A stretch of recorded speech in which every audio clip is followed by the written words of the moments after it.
Lazy Cat, and I am here with a little bit of a different setup today. Kind of like a flat lay, I guess, but today is kind of like a cosplay how-to, I guess. And this is my next cosplay that I will be working on. It's I'm probably gonna butcher her name. Watanabe from Love Live Sunshine. It's her aquarium outfit. It's my favorite outfit that she has. And the first thing I do when starting a cosplay is I get a lot of reference pictures. So you can see here I have some figures. This is the front of the figure, the back of the figure, just because sometimes figures are easier to get references of, because most of the time they have the full body shot. Unlike this one, you can't really see the bottom half of her legs. So having a lot of reference pictures help. Trying to get screenshots from the anime is kind of difficult because the angles change, and like sometimes the costume can look a little bit different based off of the angle you're getting it at. So here I have her rare card from the game. I have lots of pictures. Here's her SS card from the game, and as you can tell, I can tell, but I don't think a lot of people can tell, her skirt is slightly different. Like here, the little scale part is longer than the one on here. So that's why it's good to have lots of reference pictures that you can kind of pick and choose what you like from each outfit. And this one, I have a reference from someone's cosplay. Either they bought it or they made it, I'm not sure, but I really like some of the components that they have. So even looking and referencing other people's cosplay, picking and choosing what you like from theirs and adding it to yours makes it a lot easier, because you can see how they constructed it and kind of almost like reverse engineer how they did it. Because sometimes these anime costumes or these video game costumes are not real life outfits, and it's kind of hard to turn them into actual outfits that you can put together and wear. You also want to get some close-up shots of their accessories. So here I found a good headshot of her headpieces. This is pretty much the only jewelry she wears besides like a little blue pearl bracelet. So it's her crown, her little barrette things, and her earrings. So it's a good way to kind of like break down those details as well. So these are the pictures that I'm going to be referencing. I also will go through Instagram and look at other people's cosplays and save them to like my archive, just to have like, oh, I liked how she made this part sparkly, or I like the little bit of detail that she added to this part of the costume, to where you can learn from other people and learn to add details and things. And you can even look at their caption, and they will even provide information on how they made that certain part of the costume. Plus, a lot of cosplayers are open to questions. You can ask them like, hey, I really liked this, how did you do this? They'll probably be more than happy to answer your questions about their cosplay. So let's go ahead and get into this. The first thing that I really want to do is make a list of all of the potential fabric and supplies I will need. I did that on another piece of paper, and it's kind of messy, I'm sorry, but I just got like one of those legal notepads, and I pretty much wrote down everything I felt like I could need. It's really messy, I'm sorry, like it's probably gonna be hard to read, but I even did a little bit of research on two wigs, because that's a big part of your cosplay. So I like to get a lot of my wigs from Amazon. A lot of people will tell you not to go to Amazon, but you just have to be really careful about what sellers on Amazon that you go to. So a big part of cosplay is budgeting, and a lot of people are discouraged to cosplay because it can get a little bit expensive. So I went and I wrote down the prices of two wigs that I really liked. I even wrote down like their entire long name that you find on Amazon. I'll even look at eBay. eBay is kind of iffy when it comes to stuff, but if I really like a wig and they have good reviews, I'll take the chance. So I just wrote down the website that I got it on too, and then I started looking at shoes, and I saw a bunch of people who bought like Lolita type shoes rather than like the kind of shoes that she has, because if you look, she kind of has like these flats, and I want to be able to dance in this costume, and dancing in flats is kind of difficult just because like they could flop off, they could fly off, so I wanted to get something with a little bit of maybe like a strap. So I found this shoe that I really liked, the price, and I made sure I wrote down the size I was gonna get because they had their size chart. So I didn't want to have to go back and calculate all that after I did all this research. So I just wrote down the size I would get if I were to get this shoe, the price, and again, the website that I found it on, which was Amazon. And then I went ahead, and I'm just going to scoot this up so you guys can see it easier. I kind of broke down supplies that I would be needing. So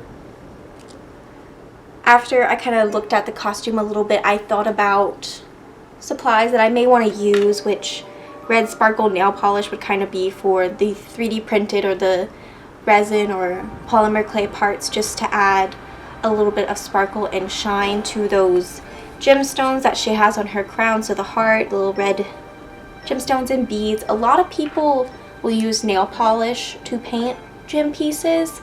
I've used it for a couple of gem pieces before in like a Wind Waker Zelda cosplay that I was making that I never finished. So, ooh. And I know that it works, and I know that it works for me. Other people may have different methods, but this is just what has worked for me in the past. And then silver stranded silver sequin. Oh god. Single stranded silver sequins. Oh god. Because I know I'm gonna want to add some silver sequin sparkly details to her costume like I've seen other people do.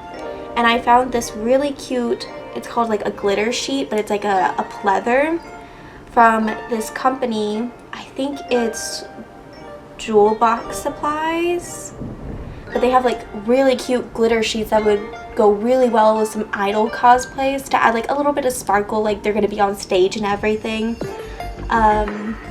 So I just wrote down the color I wanted, like the whole name, so it will be easier to look up.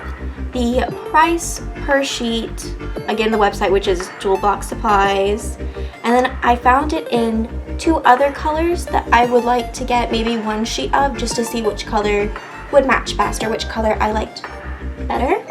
So I also wrote those names down and the price.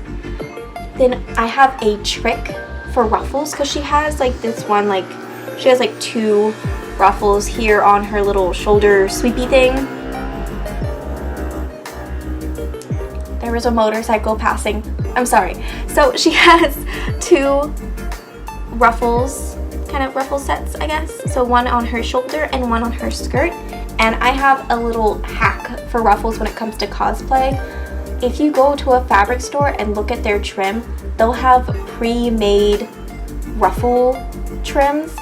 It'll save you a lot of time and a lot of frustration, because making ruffles kind of frustrates me, it kind of aggravates me. Like, I like doing it, it's kind of fun, but if you're trying to save time, I would just buy the trim of ruffles. So that's why I put it here, just because it's gonna save me a lot of aggravation. Some baby blue cotton, just like generic. A white petticoat just to give it that floof. Some white chiffon that I was thinking about doing an ombre dye for her little back bow area here. I'm not sure if that's what I want to use, but it's kind of, you want to kind of write down all your ideas.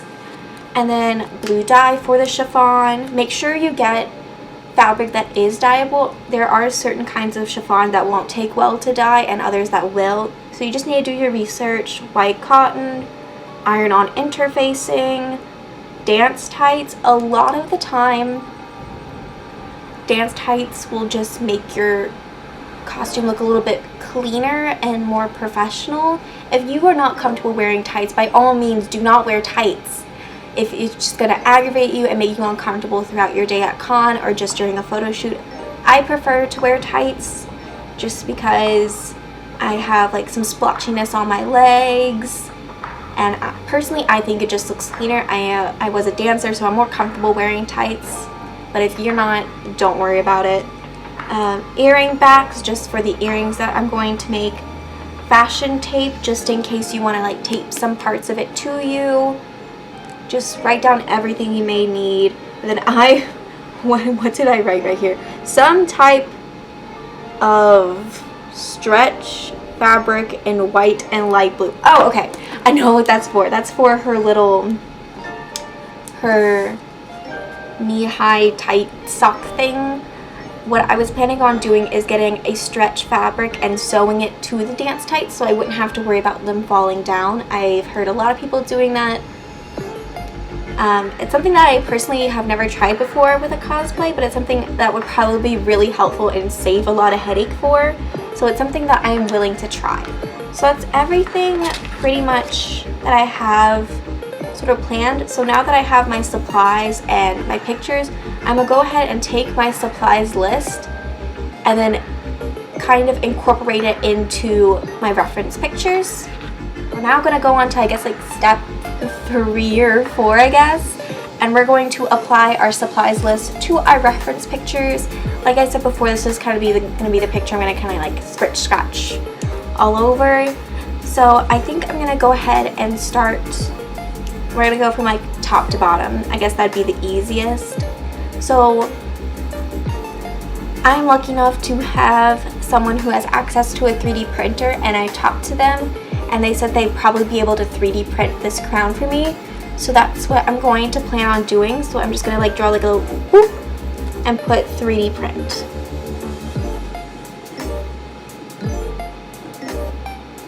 Okay, and it's just, you're just gonna write down your ideas. It doesn't have to be pretty, it's just for reference. And then for the little heart, I may resin sculpt it, or I may make it out of clay with red polish. I forgot how to spell polish. That doesn't look right, but okay. And again with these, I don't know if we'd be able to 3D print those, but I'm pretty sure I'd be able to make her little ear clippy things out of clay. So that's what I'm gonna write down for now, some clay. And again, red polish.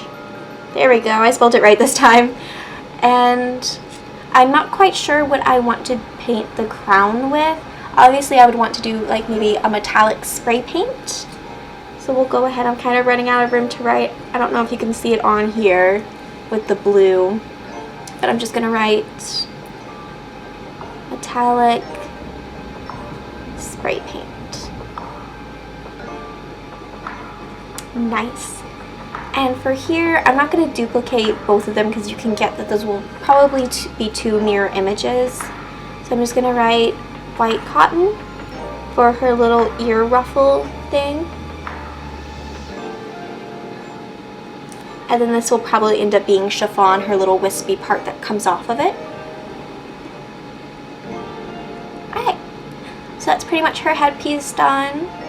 So we're going to go on and move down. We're going to start on her earrings. So again, I'll probably be able to resin cast those. So again, just put resin. And then her little bracelet right here. We could probably just get some beads from a craft store. Simple, like maybe some glass beads or just like some little plastic beads would be fine. And we're going to move to her neck piece, which I'm not quite sure what I want to do with this, but I know I want it to be kind of sheer, so I could either use chiffon, some kind of sheer fabric. I'm not sure if chiffon would be the best choice for right there, but that's just what I'm going to put for right now. Just gonna, if it doesn't work, I can always change it. Chiffon. And then her gloves is going to be that some type of white stretch fabric.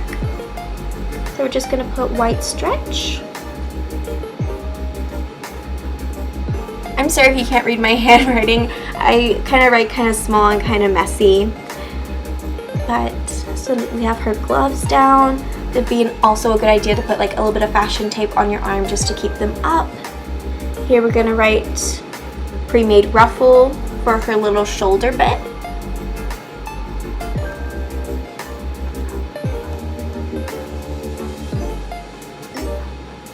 again, we're just taking the supplies that we wrote down and we're just gonna break down her whole costume. So I'm just gonna go ahead and write it down real quick.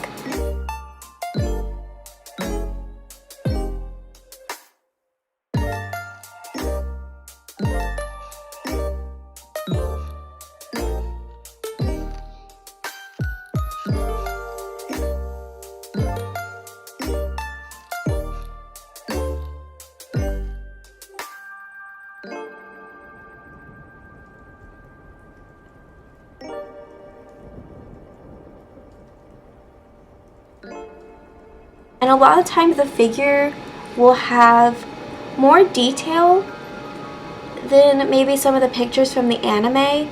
Like you can see here that she has like a little bead here. So we're probably going to end up making that out of something lighter. So we're probably going to end up sculpting it, but I'm not sure what. So I'm just going to put a question mark there because I haven't really thought about that part yet. And you can notice like here you can see that this looks all one color, but here on her figure, if you look really close, it's kind of a very light ombre to almost like a white down to a very light blue. So those are just things to look at. So I'm going to make sure I pay attention to that detail. So I'm going to go ahead and circle it so I don't forget.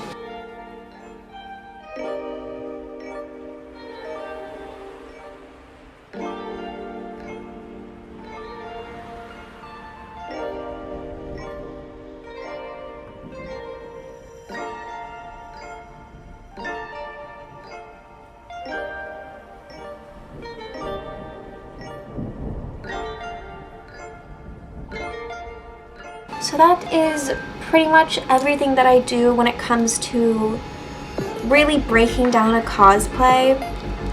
I write my supplies, kind of start budgeting a little bit, lots of reference pictures, try to get as many that you can, whether it be figures, pictures from the game, pictures from the anime, other people's cosplays that you really liked. It really doesn't matter.